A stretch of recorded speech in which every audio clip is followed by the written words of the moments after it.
All right, we're back with another episode. First, the sponsors. Special shout out to Sig's Hour. Go buy a Sig. Defend yourself. Get a gun.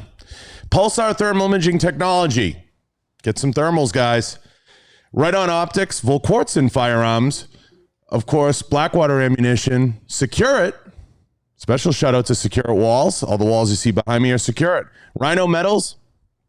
And all the sponsors listed on the website. I got a special guest today. I got to tell you, when these guys reached out, I know Marcy and I went back and forth about this guy.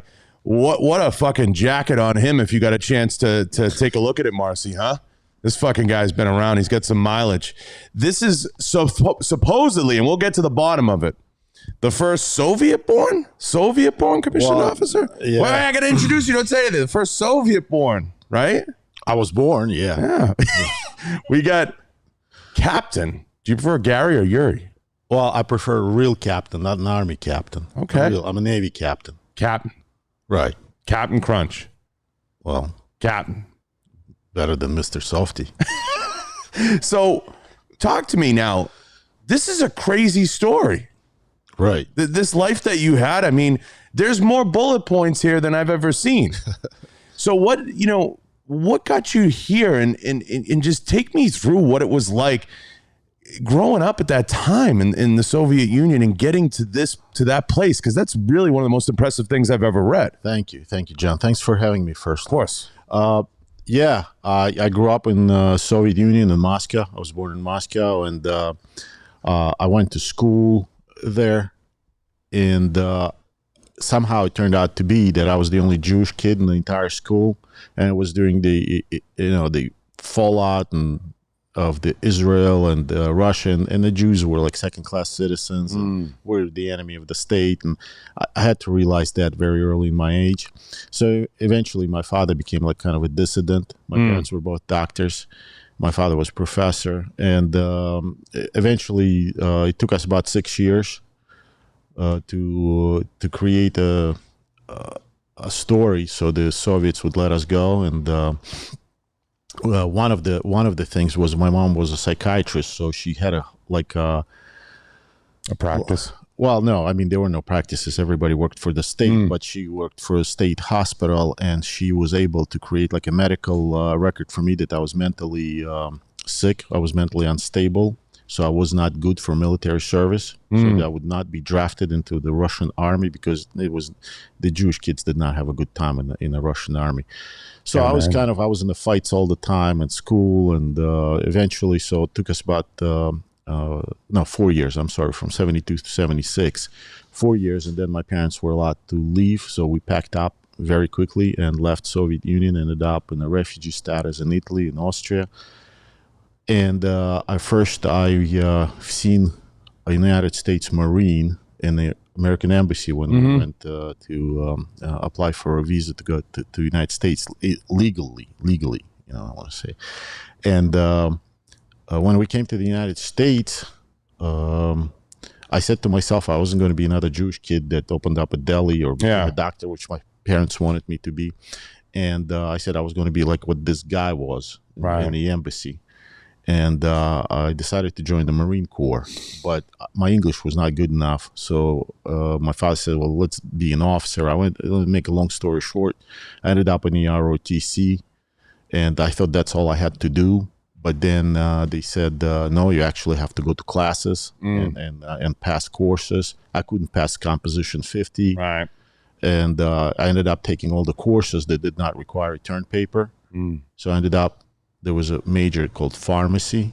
I had no idea what it was. I said, what is it? And they said, it doesn't require return paper, and it's like being a doctor. I said, well, great, then my parents would love it too. So I ended up graduating from pharmacy school, having no interest in it whatsoever. But I ended up in the Navy. I wanted to be in the Marine Corps, and they said, no, you have a pharmacy license. I have no idea how I got it, and then they said, no, Navy needs, and I was transferred to the Navy, and I ended up spending 30 years in the Navy. But when I was getting security clearances, the guys that were giving it to me, all the kids would get it already. All the young officers would get it. Now I'd still be sitting there. I'm like, why am I not getting it? And they said, well, because there's no precedent. Yeah. We've never had a Soviet-born. They were worried about a Manchurian candidate. Well, it was Reagan time too, Yeah. and I joined because I said, but it's because Reagan said it's an evil empire, and I know it's an evil empire. That's why I want to join. I wanted to serve in the Navy. And I said, let me just serve for 3-4 years, and then and then I'll be out. So 30 years later, I'm out. Insane. And it's an insane story, because take me through. I mean, I'm looking at the, like you said, the timeline, the years. You had to be walking around, the military branch, and they had to be looking at you like you were a Trojan horse. It's got to be crazy. So how was it going through that? Well, there were, but most of those guys were idiots. Yeah. Who thought that, because they would always be concerned that I had a dual loyalty to Russia, and I was trying to tell them all the time. I said, you're asking, it's like a Jew in 1936, German Jew like Kissinger. You're asking him, do you have loyalties to Germany? I mean, we were prosecuted there. That's why we left. People just don't understand that. So, well, yeah, I mean, they're bureaucrats. It's not their fault. They're bureaucrats. They go through the checklist. They hear the accent and instantly you're judged. Right. And but the guys that did matter, the upper echelon in the military. I can relate to having a thick accent and people judging me. What accent? I mean, really. I'm from Boston. Everyone assumes I'm retarded. What? Oh. Oh, I thought, because that's why I was trying to speak slowly to you. I know. All right, okay. You have to adjust. You got to give me a minute to catch up. Okay, all right. So because I don't hear that I have any kind of accent. But anyway, so no, but the upper echelon people, they recognized that I had value I could add on to our service. And then when the Soviet Union collapsed, they were looking for people who could speak Russian and things like this. So I ended up doing a lot of things. I ended up doing mostly anti-terrorism and arms control in the military, even before 9/11, because I knew that Russia was a terrorist state, and Afghanistan and all those things. I remember when they accused me of one thing, when the Russians pulled out of Afghanistan, and they were walking out, and my entire class got up and started clapping, saying, we won. And I was just sitting there. Of course, the next day, these two guys in brown shirts and brown jackets, brown pants, brown shoes showed up, and they said, you're not happy that the Russians left and lost in Afghanistan because you are kind of a Russian. And I'm like, I'm not a Russian. I was never a Russian. But I said, yeah, I'm not happy because now we're going to end up being there and we're going to bleed there. And sure enough, that's what happened. But at that time, nobody believed me. Everybody thought mujahideen were nice guys. You've been on some really, really interesting staffs and probably worked more programs than you're listing here, judging by your background. That the unlisted stuff's probably what really interests me. Being in the background, I'll have to kill you then. Yeah, exactly. It's G14 classified. I'm really interested in the pharmacology side of it, in just your analysis from the inside out, because with COVID going on and everything that's happening, I got people telling me at very high levels that DARPA could be involved, that there's a lot of weird stuff going on right now inside of that segment of the military. Did you get a chance to see anything like that, or were you a part of any of those programs? Yeah, I was with the Defense Threat Reduction Agency because I did have a biology, chemistry background. I did some work on biological weapons, nuclear and chemical weapons, and I was at Fort Detrick where it used to be developed and all those things. So of course there's a lot of danger in it, and things that are going on that are not explainable to me, and of course government in its ineptness and incompetence could very well get involved in something, then drop it, and but it continues. It has legs, or grants are given out for political purposes, and everything is politicized right away. Of course. But I can tell you one thing. One time when I was stationed in Poland, my family came to visit me, and my good friend, who is also an officer in U.S. Navy. We studied together. We served on a ship together. We were always together. He's from the White Russian background, the Tsarist. His grandfather was chief of staff for the Tsarist general that fought the Reds, the communists. And my grandfather was on the communist side. But we were very close friends to this day, and our wives are friends. And they came to visit me in Poland with their family, and we went to Auschwitz, to Krakow, to visit the Auschwitz. And we're sitting there in a Jewish little hotel, and there was a couple there sitting, and they were older. They're probably my age now, but at that time they looked old to me. And they couldn't figure out what language we were speaking. Russian, Polish, English. Kids are speaking English. We said we're speaking Russian, and they said, to make a long story short, they're teachers of the deaf and blind kids. They have a school for deaf and blind kids in Great Britain. And they asked us, what are you doing? We said, well, we're military officers. And they go, oh my God, you guys are crazy. Your president is crazy. Bush was the president at the time, and W. Bush. And he started a war, blah, blah, blah, blah, blah. He says, well, actually, we're dealing with the nuclear and biological and chemical weapons. And my friend says, well, my friend here, Yuri, he deals with biological weapons. And I told him, I said, the biological weapons could kill like 50 million people in a couple of days, or 500 million people. It's a very dangerous. Terrifying. It's not the nuclear as much. And they said, come on, that's impossible. And I said, here you are, 2 Jewish people sitting in Auschwitz, and you're saying it's impossible. Right. People just don't want to believe that this is possible, and they don't want to believe that this disease, the China disease, was created by man, created by us. We're our own worst enemy. And a lot of people refuse to believe that. Well, it's impossible. Why would we do this? Well, I mean, we do this. Humans tend to do things that the other humans can't believe that it can be done. It's funny hearing you talk about that, because it makes me think back, and I'm sure Marcy would agree. We had Colonel Mikey Hartman on, who owns CAA, one of the brands, and was Israeli Defense Force. He looked me right in the eye and he said, "We're not going back in the oven." The Israelis understand that. Here, I feel like we've not experienced that on the level that I think that we will at some point. I'm not going to say need to, or eventually will. Because once we do, we'll take a whole different approach towards that exact question when asked it. Too many people turn a blind eye. As you said, sitting in Auschwitz, you have somebody telling you, oh, there's no way, that X, Y, or Z will happen.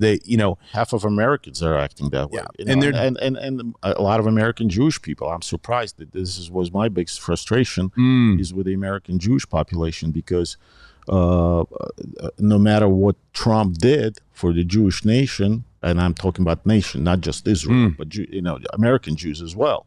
I mean, they still consider it, like more than half of them saying, yeah, but he's an anti-Semite. I mean, really? And Biden is not? I mean, that's ridiculous. Yeah. It's ridiculous. And there's no way. It's like talking to all. Until you learn the hard way, the way we did. Because my grandparents were communists. Right. They thought it was going to be equality. There's going to be social justice. That's in theory, yeah. And my grandparents fought in the war against my best buddy's grandfather, who was a czarist. And those of us who experienced that, even a little bit like me, we're feared. We're actually in fear. My entire family is in fear. Not the kids, but whoever experienced this utopian socialism or communism or Marxism, Bolshevism, you can call it whatever you want to, Venezuela, Cuba, Vietnam, whatever, you can call it whatever you want to. You know exactly what I'm talking about. I'm talking about that cancer that's being spread in the United States today. We fear. We actually lose sleep over it. Many people come up to me on the street, and everyone's saying, what do we do? What do we do, Yuri? What do we do? We came to this country to escape this, and now it's attacking us here, and we can't fight it. There is what can we do? And because we experienced all that social justice and free education and free medicine and free housing, we don't want any of this free. We know the cost of the free shit. And how do you fight free stuff? Yeah, it's too hard. Right. It's too hard. I mean, he promised you free stuff. I mean, it's too hard. And I think it comes down to that, understanding everything that you just said. Most people don't understand that it's done right under your nose till it's too late to reel it back in and put the monkey back in the box, so to speak. Because once you can't put the toothpaste back in the tube, but and it's very, very difficult. We will have to bleed. We will have to pay a very high price for it. But we've lived through it. First, it's gendarmes who are the enemy. The gendarmes, the police. Get rid of them. Defund the police. Then let's let the prisoners out, because they're socially close to us, to the proletariat. So let all the thieves and rapists out of the prison. Okay, well, they do, and we see the Soros's district attorneys letting them all go, right? Yeah. And the guy who's dressed up as a bear walking around the Capitol saying, hi, hello, how are you, gets 4 years for trespassing. I mean, Jesus. And then let's lose a war. World War One, the Russians, let's lose a war and let the soldiers go and be demoralized. Yeah. Okay, sounds familiar? Why would we pull out of Afghanistan like that? I mean, it's ridiculous. That's not an American way. You know what Putin hates, which movie the most? Saving Private Ryan, because that's what Americans are all about. That's what our fighting men are all about. We don't leave anybody behind. It's in our DNA. And to have that disaster in Afghanistan, it just puzzles. And Putin is very happy about it, and China is very happy about it, but that's about it. And then you create you put a socialist government in power, and you say, okay, you can't vote. The freedom of speech, only what I want to say, right? And let's get rid of arms. Let's get rid of weapons. Let's take them away, because Second Amendment serves no purpose, except I want Americans to understand one thing. If Second Amendment serves no purpose, then all the other amendments have no purpose either. Oh, yeah. Second Amendment holds all the other amendments together. You know, I'll say, I've said it on this show many times. I eventually they'll win. And they'll win because the left doesn't put anybody in a box. They don't say that's a racist, that's a this, that. They don't put people in boxes. The left tends to say, we're going to let it go as far as it can go and off a cliff. And it's exactly what you just said. They're going to come after the guns. The only reason they haven't yet is because Biden doesn't know where the data is on who all the new gun owners are. The only thing they had an account. Is there anything Biden does now? No, we'll get to that.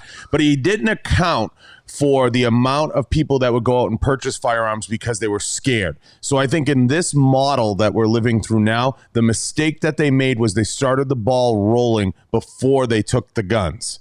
And they're going to recalculate and recalibrate for that the next time around. That's what I think. I think that's also they miscalculated the Americans. They miscalculated the Americans. Yeah, they think that all Americans, want to hold hands and sing "Kumbaya" and send billions of dollars to Pakistan, to Afghanistan.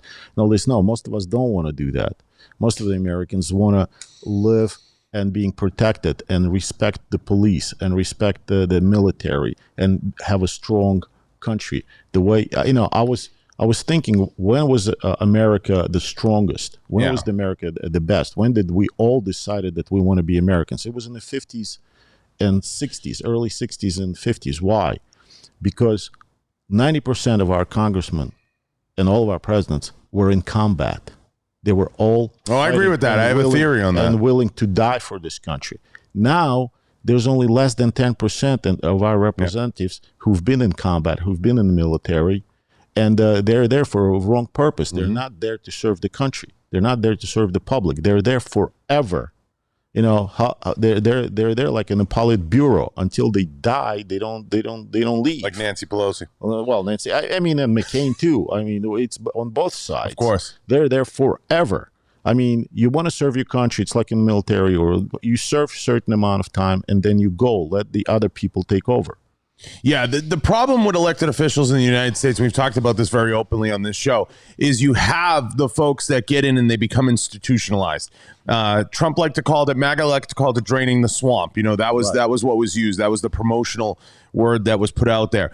But I look at it as you have almost like these swamp creatures. It's not just draining the swamp. They're like swamp creatures that lurk around. There's the politicians. Slimy. There's too much bureaucracy. And there's no way to weed it out. I got to ask, have you considered running for office? Because there's no doubt that you could be the right guy. I get a lot of pressure from a Russian-speaking community. Sure. From Miami area and from Philadelphia area. But, I'm not a politician because I would get into a fight there and then they'll sue me and I'll be in prison or something like that. I also think that professional military people do not make good politicians. I tend to think that Colin Powell I think that he killed himself over it in a sense. I don't want to go into the details, but Afghanistan, I think, had an effect on him, the withdrawal.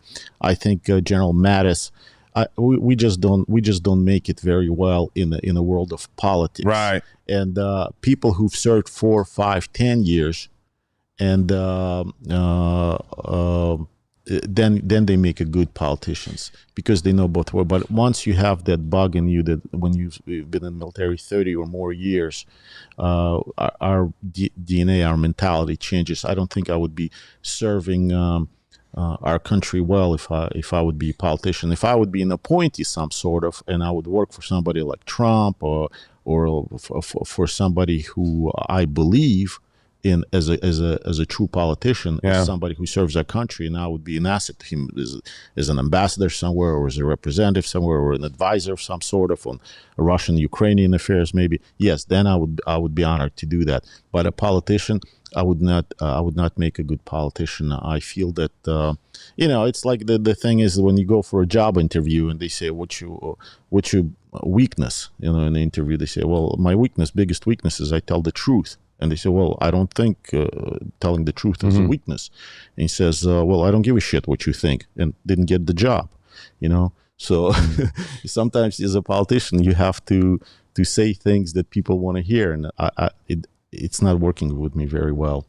It's very difficult to toe that line of being a politician and being someone who understands, like once you peek behind the curtain, like me in the firearms industry, I know where the bodies are, right. and when I talk to these guys or I have them on, they can't look me in the eye and say certain things. And I think with guys who have a career military background, I think some of that plays in. I think I look at it like this. No solar system can function with two suns. Right. So there can only be one sun in the solar system. Once you start to know a little too much, or in my case, sometimes too many of the people, you can't, that ecosystem doesn't work. And people can't bullshit themselves anymore. So it's kind of like, nah, dude, I know that guy. Like, I know exactly what's going on. Or I worked there. So it gets to become very frustrating, probably as a politician, if you were transitioning from military life. I would imagine that would almost feel restrictive in some ways. Well, I mean, I wake up every morning and I say, thank God I was born a soldier or a warrior than a politician. Because I really have difficulty time to see how could they do this? How can I mean, this is, I think, why many of us liked President Trump, because he was not like that. I mean, a lot of people didn't like what he said or he tweeted or whatever, but it was because he was a human being. Oh, absolutely. He wasn't pretentious in a sense. People don't understand Trump. I know the guy. I mean, I know the family. The guy, listen, he's a New York City real estate guy. That's what he is, right. And he's got the approach of, I'm going to tackle everything head on. And some people don't like that. He gets shit done. Yeah, and that's the way it is. People don't like that, but his life was built on a certain level of productivity, and that's the key right there. A lot of politicians lose sight of productivity, and there's a lot of things you can buy in life, but you can't buy back time. So people who understand money and true wealth, I always joke with folks that say I'm independently wealthy. They say, what does that mean? I said, it doesn't mean money. I could do whatever I want with my time. Right. It's not necessarily about money. And Donald Trump knew that, and the way he approached it was, if I'm not good at it, I'm going to get the people who are the best that are at it. He just, he didn't account for getting fucked by Fauci, Well, I think he got, like, as you said, he had sex with him by many people and by public, even abroad. Like, most of my time I spent on TV in Ukraine trying to tell them that Trump was your friend. It was under Obama-Biden that Crimea was taken away from me. It was under Obama-Biden. Biden was responsible for that. The war started in your on your Eastern Front, and I tell them it was Trump who gave you the lethal weapons, not the Obama. It was Trump who put the sanctions on the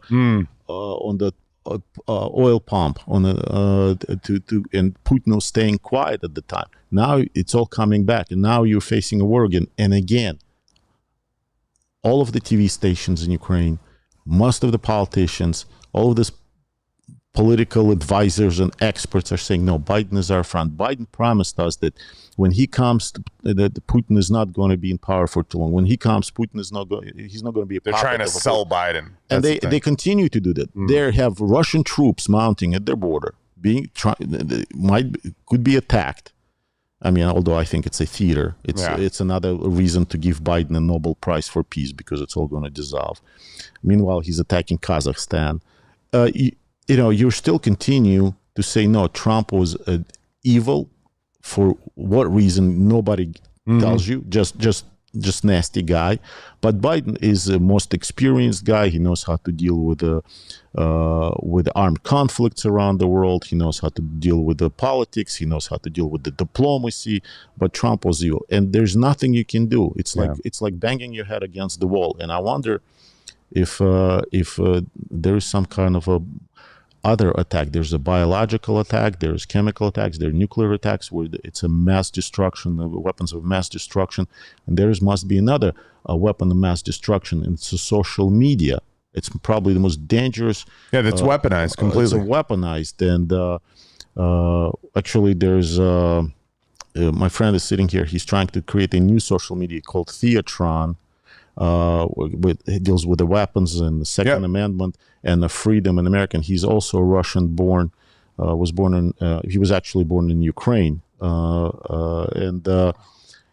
is in a Theatron. You will be able to help veterans and create, because we need something in the United States that will unite us. We don't have anything that's uniting us except maybe few guys like you. But still, it's not enough. Yeah, it's not enough. As much as that's why I keep saying we're going to lose, okay? It might not happen in my lifetime or yours, but I just see it catching up to us, especially the gun thing, because what they're doing is they're running models on us. And when they do these things and they push these buttons, they're seeing what's working and what isn't. And then they go back into their fucking lizard cave, and then they figure out, okay, that model didn't work. Let's tweak this. The mistake we always make on the right in those trying to unite us is whether it's designing a platform like Getter or some of these other things that have come out, is the platform itself from the start gets gamed. And then they falls on its face. The beauty of Facebook originally was it was started by a 19-year-old kid in college. That was originally the beauty. But once you start getting offered $100 million and $1 billion and so on and so forth, which Zuckerberg's had an offer at every level. Jack, the same thing at Twitter, is you start to lose your sense of self. Those guys don't care. They're anarchists. Jack lives in Costa Rica. They don't give a shit, on those platforms. And it's only going to happen. There's going to continue to be that slow sequestering of the voices. And you're going to continue to see that on the right, because I have a different theory on why but it's similar to yours, why some of we're in the position we're in. I think a lot of it has to do with exactly what you said, which is the greatest generation fought in World War II, and then they had children. That was the baby boomer generation. That is the worst generation to ever happen to this country ever. Well, because 100%. Well, and they have a lust for power. They won't give it up. That's why you see a lot of things starting to fall flat on its face, because everything else around them is moving too fast for them to comprehend. Try to talk to a 65-year-old about Bitcoins, NFT, the internet, any of that stuff. It goes like this to them, and they're the ones in charge, what makes it incredibly scary. Went through me, right? Yeah, it's incredibly scary to see. Exactly, and the problem is, like, many Russian immigrants, or what I call Russian, I mean former Soviet Union immigrants, the Russian speaker immigrants, because a lot of Ukrainians don't want to be associated, or Georgians don't want to be associated with Russia any longer, and it's understandable. They say, like, we came to this country, we work so hard, we have a nice house, 2-car garage, we have a fancy car, we go to Barbados, we have an apartment in Miami. Why are our kids so leftist? Why our kids are socialist? Well, because you send them to the United States college. Yep. And this is where they pick it up. And you spend your time building the American dream, but your kids don't know. I mean, it's an old Arabic, I think, saying where the sheikh says, my grandfather rode a camel. My father rode a camel. I ride on a gold Rolls Royce. My child is going to ride in a Mercedes.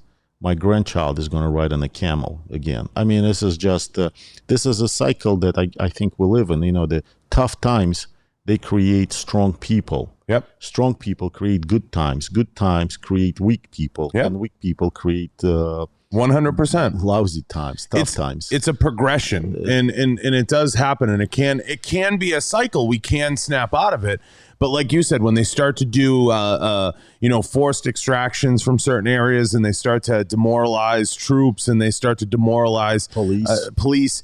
Part of the problem with the narrative, though, as I said, here's the problem, and I think they'll adjust this in the next Weaponized FBI. Weaponized FBI. I think what they'll end up doing is they're going to look at this the next time around. They're going to say, who's going to seize the guns?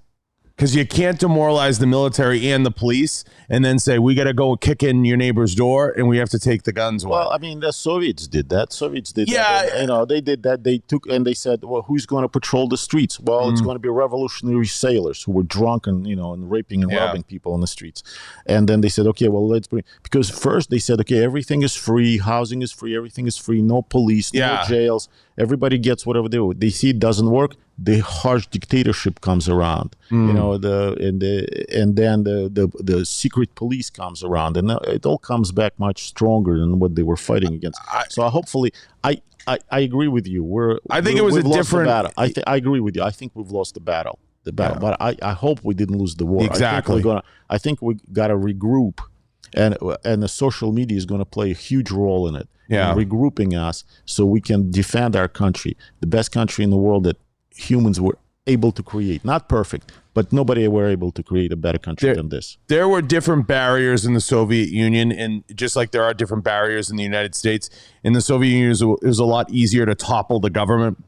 Here, I think it's going to be a little bit different. I think the Democrats are going to get absolutely shellacked in the midterms. I hope so. And I think we all see it coming. Not if we let them cheat. Yeah. If we let them cheat like we let the Bolsheviks cheat, then I think it'll be too. I think they're realizing that if they were to duplicate it, they have to go all in, and it has to be twice as hard next time, because this time around, I think really took a chunk out of the bedrock. Whether or not they're able to topple it, because here's the problem.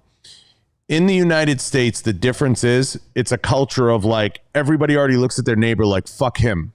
You know what I mean? So there's always people trying to screw the next person. If you don't think, Kamala, my neighbor. Yeah, exactly. So if you don't think for 1 second, the moment Kamala got the VP seat, she was like, I just got screwed. I just got fucked.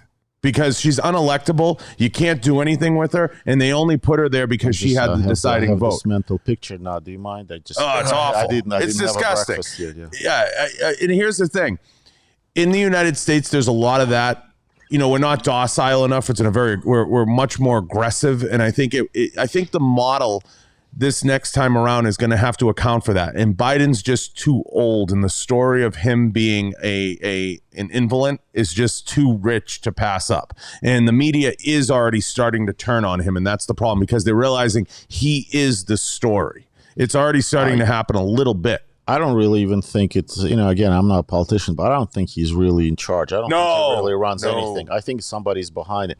And maybe it's Obama. I mean, everybody in this administration is Obama appointees, and Obama is still in Washington. Yeah. He never left. I mean, that tradition of ours went down the toilet. But you know what? I think if we don't win the Congress, or we don't win the White House, or we don't bring America back to the way it was, it's not going to be their fault. It's not going to be Democrats' fault. It's not going to be leftists' fault. It's going to be our own fault. It's going to be us fault because we didn't organize, because we didn't participate in it. We didn't go out and vote. We didn't take part in like those young pioneers that are walking around the streets and harvesting votes on the other side. It's our weakness. This time we have to be organized. We have to be dedicated to see that, volunteer one day to whatever, to be a poll watcher, or volunteer to help your candidate, to hand out leaflets, I don't know, walking around the streets, doing something, what they're doing. And this is how communists won. They rallied all these young people. They rallied all these passionate people who were for justice, for equality, for freedom. All those slogans, communist slogans, they work. They work, particularly on young people. What I wanted to ask you, what is the number one thing? Because I've had Cuban, communists on. I've had Soviet. I've seen it the socialist agenda, what's the number one thing in the United States that the folks that are born and bred here don't account for in communist society, and they don't understand? Because you talk about the colleges and the students coming out of it, and you have to hear these kids, and they don't understand basic thing. I think in military we understand it better, because we understand that military is really a socialist system. Everybody has its rank. Everybody has its own position. Supposedly everybody is equal. Everybody gets their ration. You get so much space to live in. You get so everyone waits in line for bread. Everybody waits for line. So we know and how dysfunctional it is. Right. I mean, the only reason our military is better because all the other militaries are even less functional. How dysfunctional it is. So that's a social system. I think that people in the United States, or young people in colleges, those professors, don't realize there is no such thing as free shit. Somebody is paying for it. You're paying for it. The only reason you're not paying it directly to you. Right. Can I have this? Yeah, you can have it. Thank you. You're not paying it directly. You're paying it through the government. So there's all these bureaucrats, literally idiots, or corrupt idiots sitting there and trying to send this money around so you get a free doctor, but only the doctor that you're going to get. They're going to tell you. Or school, the school you're going to go to, maybe you won't go to.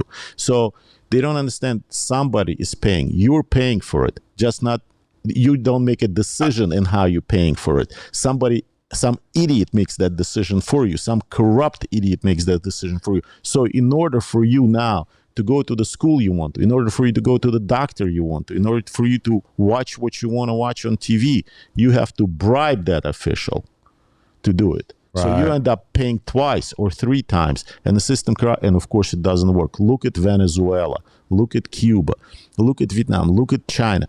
All these countries that did so well at one point, comparing to what they thought they're going to do better, but they didn't. My father was a surgeon. And I heard somebody say that, another surgeon say that at my friend's house. And I remember my father saying this. He says, when you perform a surgery and you've done well, you did good, stop. Don't try to make it better. Yeah. Because if you try to make it better, you're going to ruin it. When you get the deal you want, shut up. Yeah, do it. That's it. You got to know when to quit. We have the best country in the world. We were able to build the best society that the humans were ever able to do it throughout the history of mankind. Before we break it down, see if it works or not. Don't break it down before you know it. You can do a better one, because before you, people tried and it doesn't work. They've tried, it doesn't work. They've tried to have. I don't know if I'm allowed to say that. I mean, they've tried to have same-sex marriages before, but they don't produce kids. It doesn't work. Right. Okay, you can do it. Feel free, but you're not going to have children naturally. So why do you continue to do this experiment with socialism or communism or Marxism, whatever you want to call it? Because now they're going to say, no, it's going to be democratic socialism or whatever. No, it's a Bolshevism. It does not work. Sounds great. Sounds beautiful. But eventually it ends up gulags, firing squads, prison, and misery for millions and millions of people. I want to ask you, Yuri, do you think Canada's further along? Towards communism? Yes. Yeah, of course they are. Of course. Well, I mean, look at Trudeau. What is he doing? Do you know he invited Chinese to conduct joint exercises, military exercises on the north, so they know how to fight in the snow? Mm-hmm. I mean, he thinks this way he's going to be friends with them. This way they're going to be nice to him. Yeah. I mean, he has not learned anything. We have not learned anything about the Stalin-Hitler pact, Oh, he's given them free reign of the entire Molotov-Ribbentrop agreement of not aggression against each other. Let's have joint German and Soviet exercises and divide Poland. We're going to be friends. Yeah, and World War II started. I think Canada is further along, and I think you're 100% right. Trudeau opening up the borders the way that he has, they're gaining so much knowledge of not just the terrain, obviously the topography, everything else, and understanding what the mentality of this hemisphere, and that stuff. People think, oh yeah, they had to have known that, or they probably already know that. Not in China. China was very closed off for an extended period of time and closed off from the United States. Now, obviously through the colleges, and in one of the bigger problems I see, Yuri, I want to get your take on is we are importing a lot of these college students, right? So once they're done, there's no reason to keep them here. They don't stay here. They go back home with all that intel and everything else, and it's being financed by the Chinese government. No, Chinese, they're very pragmatic. Mm-hmm. They're very smart about it. They don't need to start wars. Mm-hmm. They don't need to, whoever tried to invade China became Chinese. Yeah. And it's, they wait. Right now, Russia and Kazakhstan, and just listen, Kazakhstan is bordering Russia and China, and it's a former Soviet republic. The Kazakhstan is larger than entire Europe. Land-wise, and it has oil, it has many minerals, it has all kinds of good things.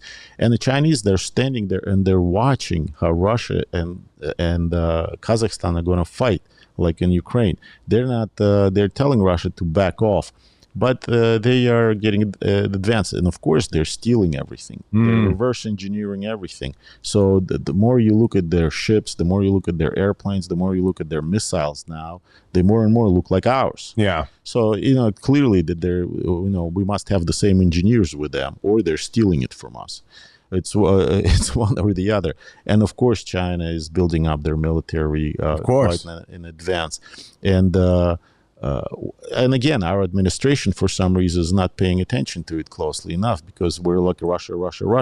Russia has old T-55 tanks, rusted. That one of our helicopters can take them all out. But the Chinese have hypersonic missiles, and they have ships, and they have they're patrolling out there. They're extending their shorelines, international waters.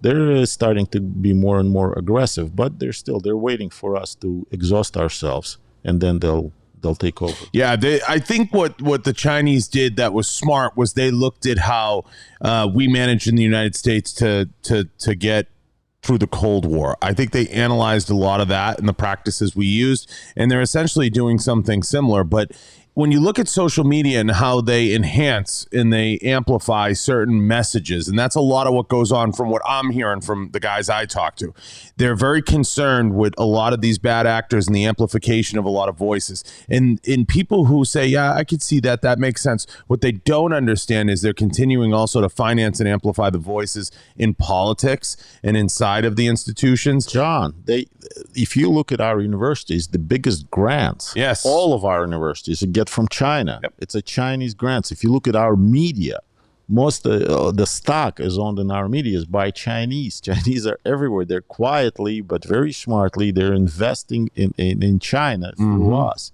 And there is no question about it. They're a major superpower 100%. And they're nuclear power. So, and of course, now, one thing that happened to our world today is that everybody in the world are affected by one thing. It has never happened in the history of man, where we're all concerned with one thing, and it's a China virus. It came from China. It was created in China. There's all kinds of conspiracy theories that are Russian. It's Chinese. It came from, we all know that clearly. It was financed by us. Is there. Is anybody going to hold responsible China for this? Are they going to pay some kind of reparations for this? What's happening? No, everybody's quiet. Everybody's playing up to them. Nobody wants to disturb them. And they're sitting there quietly and they're saying, listen, if that happened and nothing happened to us and we did this, then we can do whatever we want to. It is like Jews that were on St. Louis that came to the United States and President Roosevelt sent them back to Germany. That's when Hitler said, okay, I can do whatever I want with them. This is green light. The same thing, our exodus from Afghanistan, that disastrous exodus from, do you think China didn't notice it? Of course. Saying, your NATO partners, didn't you just dropped your NATO? I mean, it was Trump that was supposed to collapse the NATO, but unfortunately under Trump, they all paid their share into NATO. Planes were flying, patrolling, tanks were rolling, and NATO was an aggressive and strong organization. Now they look at the NATO and saying, you know what? You didn't answer a phone for 36 hours when your best NATO partner was calling you as you were running away, leaving your citizens, leaving your comrades in arms, Afghanistan, handing over a list of them to Taliban, to the terrorists who worked with you, who fought with you, and now only brave veterans of ours from special ops, the Pineapple Express guys that were willing to go back there, and I have a program with one of them, went back there, and now FBI is questioning them. They're the enemy. Yep. They're the enemy. Now they're checking their finances. So, of course, we have one enemy. It's not China and it's not Russia. It's ourselves. We are our own worst enemy. It just wasn't like that. Interestingly enough, I spent some time with Dana White, and he was explaining to me because he spends a lot of time in, obviously overseas because of Fight Island. So he's in around a lot of these Arab princes. It was some guy he mentioned. He said, there's a one pill cure for the COVID. There's a way to cheat it. And these guys are doing studies right now in these countries, to live for 150 years, 200 years. That's one of the big these Saudi princes and everything are looking into. And Dana said, that's what they said Trump took, was he took one pill and the COVID was gone. And he said it was something that was like, really easy to produce. And there was a cheat code, basically. I don't know if he's bullshitting me or he's serious. No, I mean, but there is medicine. I remember, I'm a pharmacist. Or maybe he just took ivermectin. Remember, I'm a pharmacist, right? So I had a solid C in pharmacy school, graduated from, never practiced it, they never renewed my license. That was actually a funny story. When I wanted to renew my license, I got it from a board saying that we've never had a precedence like this. For 30 years, your license expired. You never renewed it. We can't. I said, listen, I wasn't in prison. I was defending our country. I was serving our country. Give me my license back. They said, okay, well, thank you for your service, but you need like 976 continuing education credits. So anyway, I think, and I don't think, but there are many doctors that I talk to, and they're saying, yes, there is this drug. It's very cheap. And it does work. And yes, Trump did take it, and there is the IV, the plasma that he took. And there are but now they're not only federal government. The governors used to buy it when the federal government refused to do it. Well, now they forbid so there's a huge black market from Mexico and from Canada to get the drug into the United States. But I think one of the mistakes that Trump did, he took on Big Pharma as well. Mm-hmm. He took on China. He took on Big Pharma.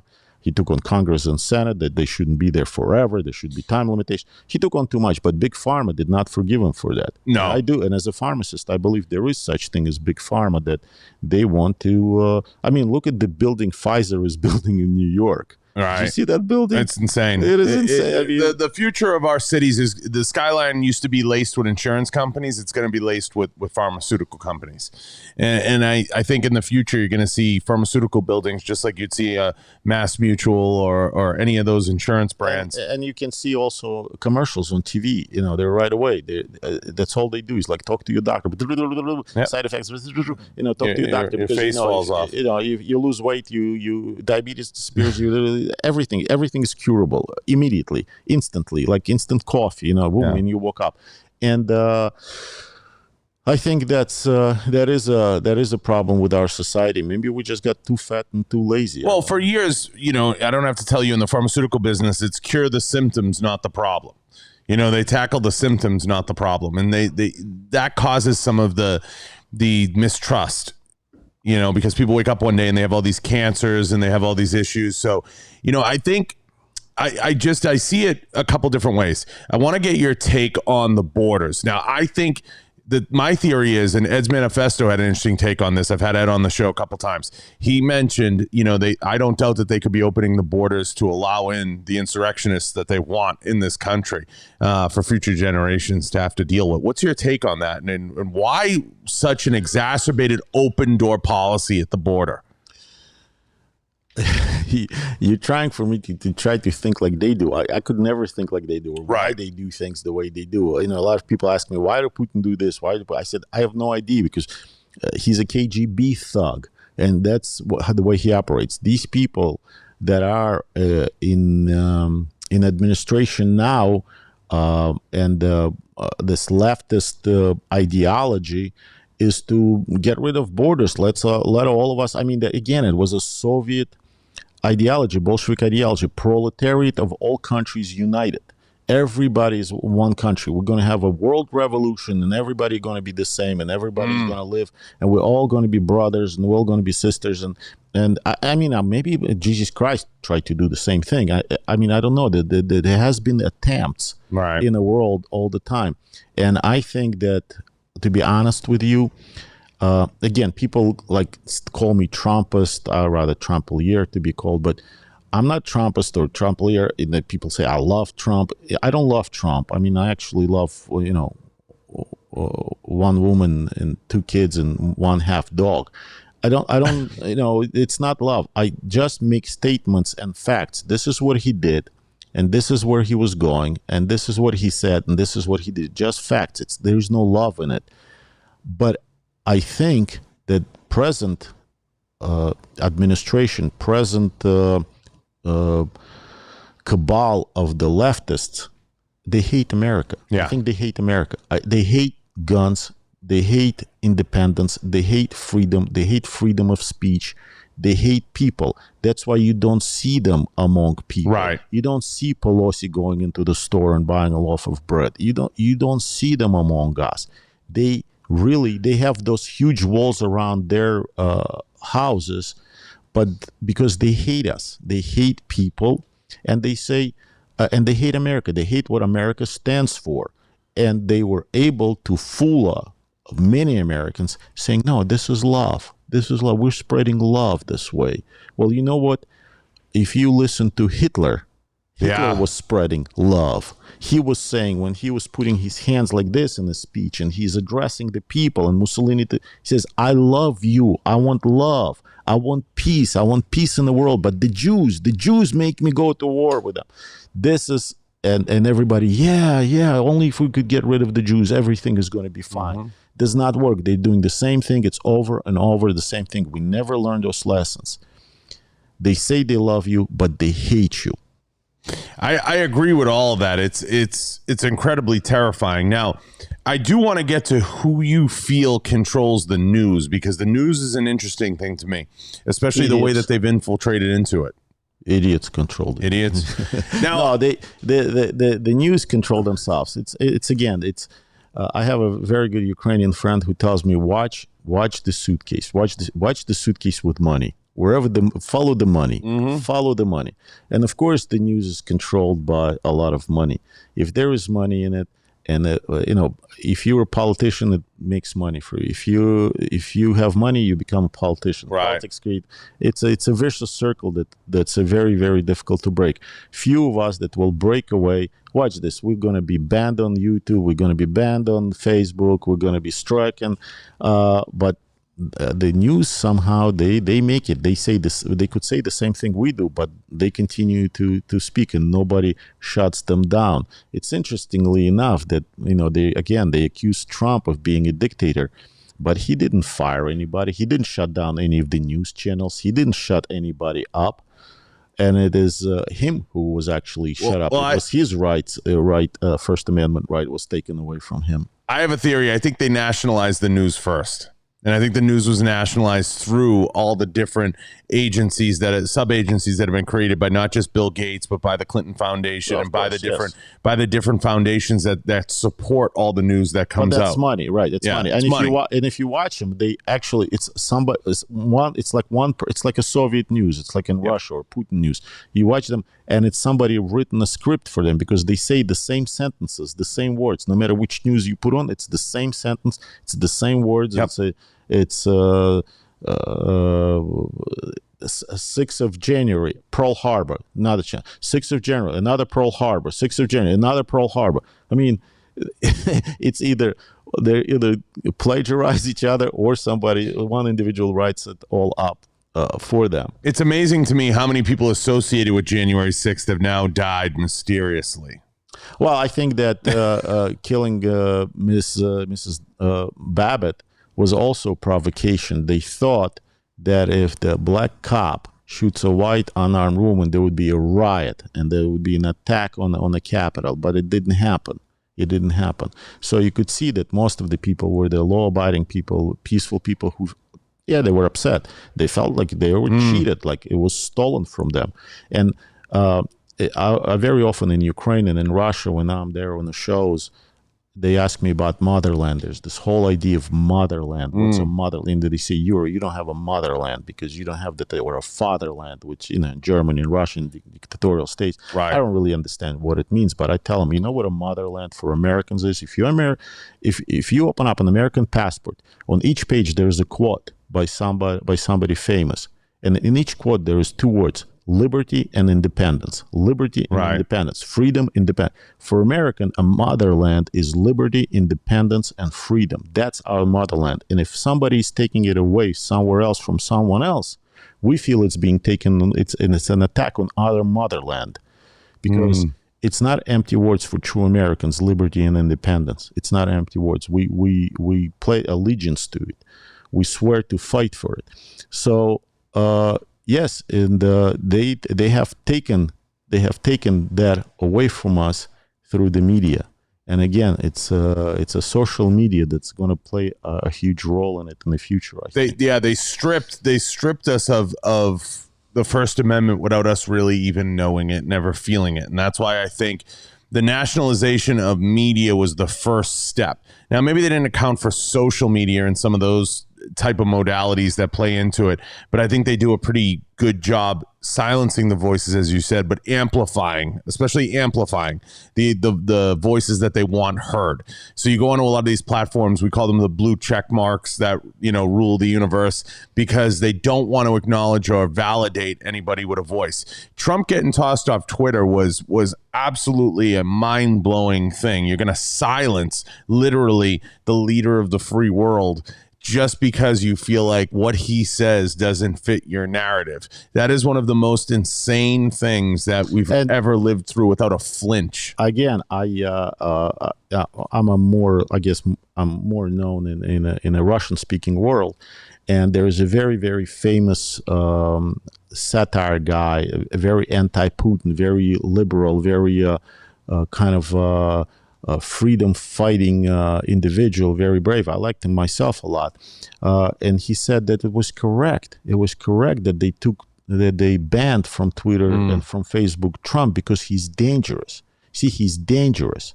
Yet he loves the United States, the way America functions and all that, but he hated Trump. Again, why? He could never explain, because he's dangerous, and and he tweets mean things, and he just doesn't like him. But then he said something on Facebook, and Facebook banned him for 3 days. The guy was screaming like like they were shaving a pig or something, saying that freedom of speech. They shut me up for 3 days. Trump is dangerous. It's okay, but when it touched him, then it's like the First Amendment and the freedom. You see, the thing is, it's a freedom of speech as long as you speak whatever I want to hear. But if you don't say what I want to hear, then you're dangerous. Then you're racist. You're sexist. You're working for Putin. You're KGB. They will blame you for everything just because you said something. You know how many things. Like, I'm sitting here and I have to be very careful not to say certain things, because I know that if we put it on YouTube, they're gonna ban it. Of course, they're gonna strike us. So I have even about the disease. Even about the masks, you have to be very, very careful what you're going to say, because you know that YouTube will strike you if you say that the elections were not fair. Look at Dr. Malone. If the elections were not fair, if you say that there was a cheating during the elections, if this administration stole the elections, if you say that, you're going to be stricken on YouTube, and they can shut down your channel. So therefore, I'm saying, the last elections we had in the United States, listen to me carefully, was the most honest, the most transparent elections that's our country and the world has ever seen. Right. That's why when the Belarusian lady who was running for president had to run away from Belarusian president, and she was complaining to Biden that her elections were stolen, And Biden was sitting there and saying, yeah, you should do it like we do it, then it'll be the honest. The next time elections will not be stolen from you by Lukashenko, the president of Belarus. I was just surprised, Yuri, and I want to get your take on this too. There's so much I want to get to you, but I know we'll be pressed for time, but I have time. The amazing thing was that they ended up going with Biden. I found that super interesting because of the field. He might have been the best choice, but he came with the most baggage, and he came with the most baggage, and he's been kind of doting around Washington for such a time now that everybody was kind of like, that's an interesting pick. There was other options, but was he the best option for this type of implementation of this program? And if so, why? Which program? I didn't get it. Well, the model that they're putting in now and being able to enact all the different laws and all the different things that they want to do now. I don't see him. Of course he's the best. You think choice. He's best? Of course he's the best choice. He's asleep. Yeah. He's asleep. So once they're done doing all this, they'll wake him up and he'll say, "Oh yeah, I did it." So it's of course it's a good shit. Again, I don't think he's in charge. I don't think he's aware of what's going on. I don't think, and I don't mean it in a facetious way. I don't mean to make fun of him. I think it is an unfair. Totally. Yeah, it's not about making fun of him. It's unfair in a man in his condition to be in a position of the world leader. It's just not right. So I feel bad for him. No, I actually don't feel bad for him. I'm just saying it to be polite, but it's not right. And of course they have an agenda. Again, I don't think they're in charge. I think there is this Clinton Obama clan that's running our country and making all these decisions in order to hold on to power. A lot of people will ask me why. Why are they doing this? Why are they doing it if it's bad for the country? It means it's bad for them. Well, why did Stalin do things that were bad for the country? Why did Hitler do those things? Why did a lot of leaders in the world did things that they thought that were good, but they were bad? They wanted Michelle Obama originally in the VP slot. That was the whole tie-in, but she didn't want it. Well, that was the original idea. I don't know if it's a good idea. Yeah, from what I heard inside the campaigns that they went to everyone else first. The thing is, I did not vote for W. Bush. Yeah. The reason, and at first I was very skeptical of Trump too. I said, well, all right, like Clinton, but I didn't vote for Clinton. The reason is because I think that in the United States, in our country, being a president should not be family business. Right. Just because your father was a president, doesn't mean you should be president. Actually, you should not be president.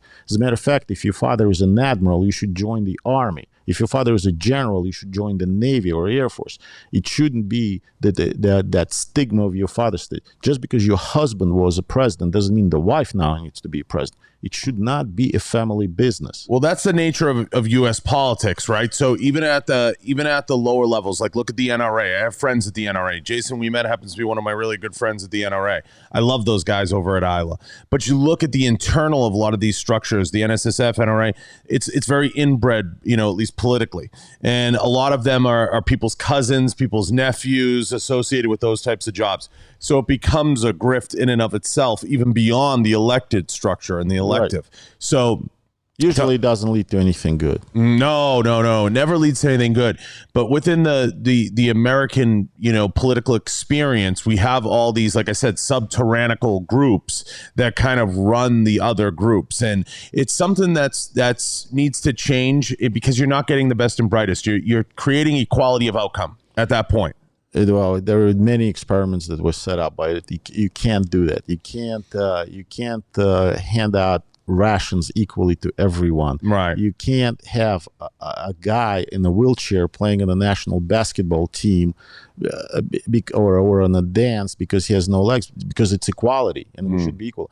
I too wanted to be a cosmonaut. I wanted to go to the moon, but I didn't cut it. So is it equality or not? Okay, yeah, I can blame it because I'm Jewish. You guys didn't make me an astronaut. No, it's because I can't see things, because I'm not strong enough. I'm not smart enough. It doesn't work like that. Every time you try to do it again, it's only to breed a corruption. It's only to create more corruption and more unfairness. The more those fairness that you want, the more unfairness you create. Does the racism narrative surprise you at all, that they've really pushed the racism narrative on everybody here, or do you feel that was a necessary element to divide and conquer? Absolutely. Listen, I'm a victim of racism. This is the reason we came to this country, because we were victims of racism. You know, it's a form of racism, and I felt it on my own skin. So when I came to the United States, yeah, there were here and there stupid people that would say things that were nasty or did things that nasty, but it was an exception instead of a rule. Right. And of course, 30 years in the military, I have never experienced any racism. I have never experienced, in the sense that people are going to say, well, you're not minority. So of course I was a minority. I had a Russian accent. 100%. Yeah. But I have never experienced, in the sense that there were never trouble. There were never a white sailor and a black sailor that got into a fight over racist issues. They were sexist. I mean, there were sexual harassment issues, quite often, but never a racial issues in the military. I've never experienced. That's why they say there's white supremacy in the military. I have never met the white supremacist in the military. Never.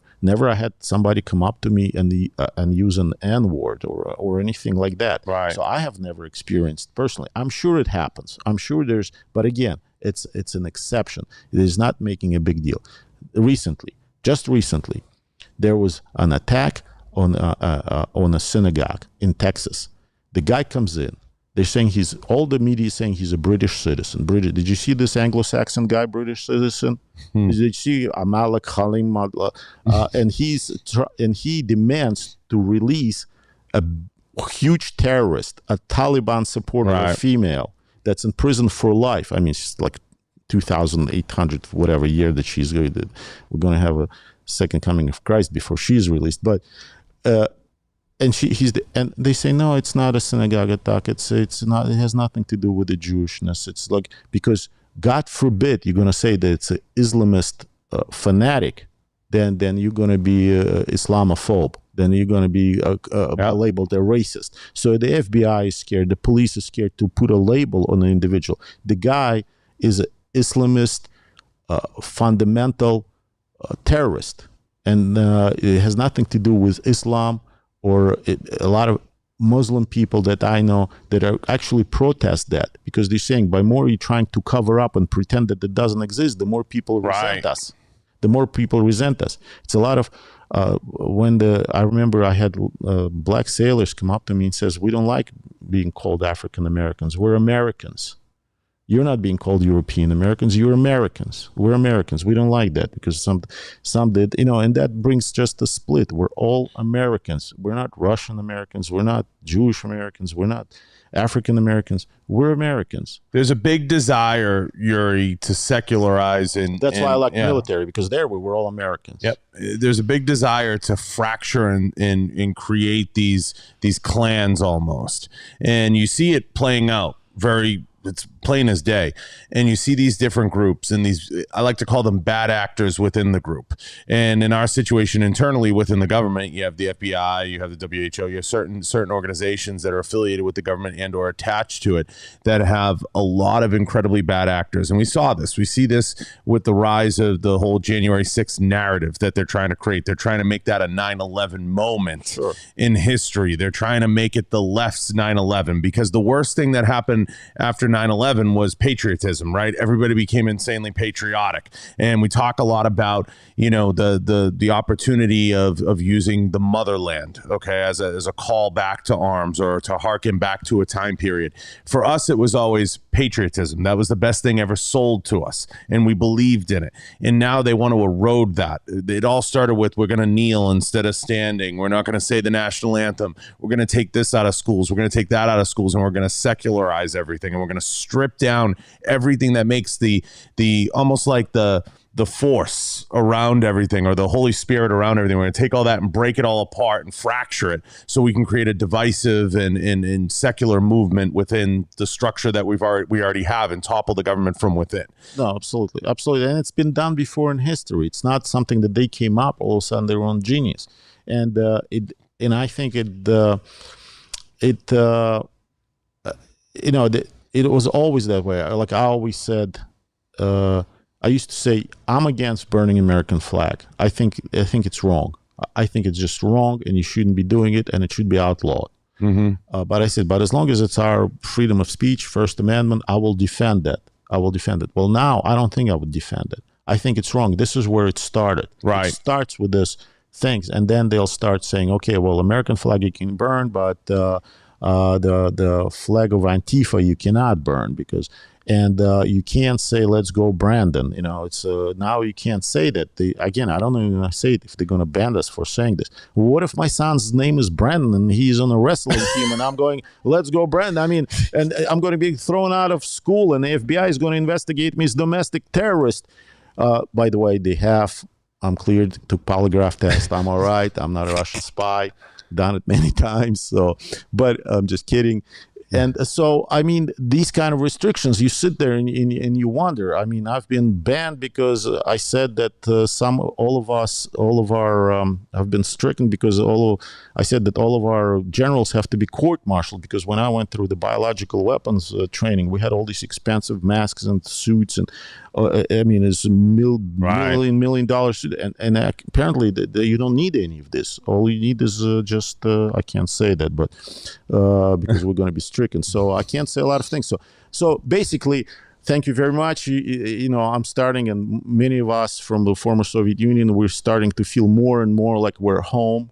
We can't say things. We have to pretend we're saying one thing, but we mean another thing.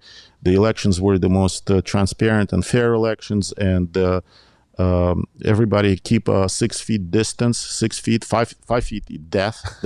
You die 6 feet, unless you're on the airplane. Unless you're on an airplane, then you can sit together. But otherwise, 6 feet apart. Please follow the signs.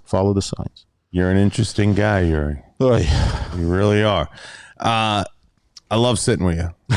I do. Well, you guys come back to town? You ever go back to Vegas? You ever get back to Vegas? I'd love to have you again. I'm off to Ukraine next week for a couple of months, but I'll be. Hey, it's an honor to be here, and plus you pay well. Yeah, I try. We try to take care of our guests. If you catch my drift, we try to take care of them. You like it in here, though. This is like the epicenter of freedom, right? In here. No, it's right. No, I feel safe. It's the freedom cave. I feel safe.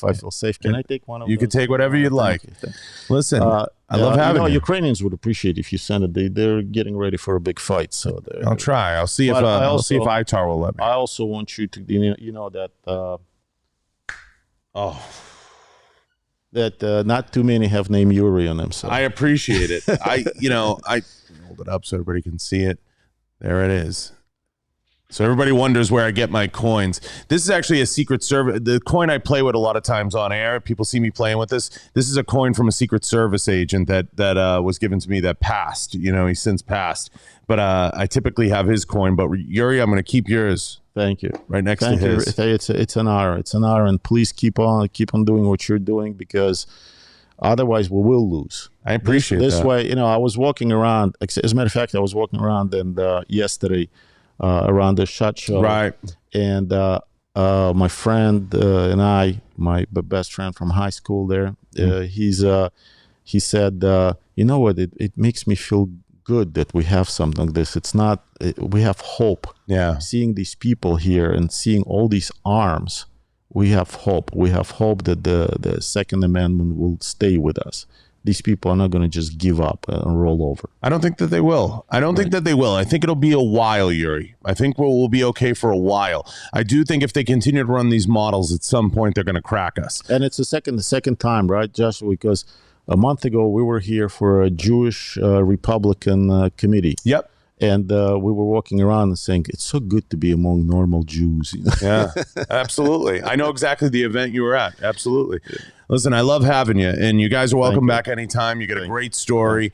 I hope whatever the future brings for you, whether it's politics, books, whatever, that you have the most success and you get your story out there as much as you can. We're going to cut this into clips because there's a lot of great stuff here. There's a lot of good material, and I think you'll be very pleased. So everybody out there, I know there's a lot of people in the chat that have been chiming in. Give this guy a look. Let everybody know where they can find you, how they can search you, where they can see all your social handles. Yes, I have my own. I have my own YouTube channel. It's Yuri Tabach, but it's mostly in Russian though. Sometimes I do it in English, but mostly in Russian. Well, go check it out, guys. You can put subtitles. Put English subtitles or no? I used to, but then I ran out of time. You should. Yeah, well, if anybody wants to volunteer. If anyone wants to volunteer to translate. I'd appreciate it. Yeah. He'd appreciate it. We can transcribe yeah. those episodes. Listen, I love having you guys. Welcome back anytime. I really appreciate it. All the best of luck to you in whatever you decide to do. And hopefully you'll come back here and announce it. Put you on the spot. Definitely. We'll be back. Yeah, that would be great. I appreciate it. We're going to sign out. I want to thank all the sponsors. Go check out 6 Hour, Pulsar, Right On Optics, Kenzie's Optics, Secure It, Rhino Metals. Appreciate all the sponsors. They're all listed down below. Guys, everybody in the chat, we're going to be back on in about 40 minutes with another episode. Guys, go check out Captain Yuri. Go check out all his stuff. What a freaking record. I appreciate you coming in, and thank you guys so much. Thank you. We're out. God bless.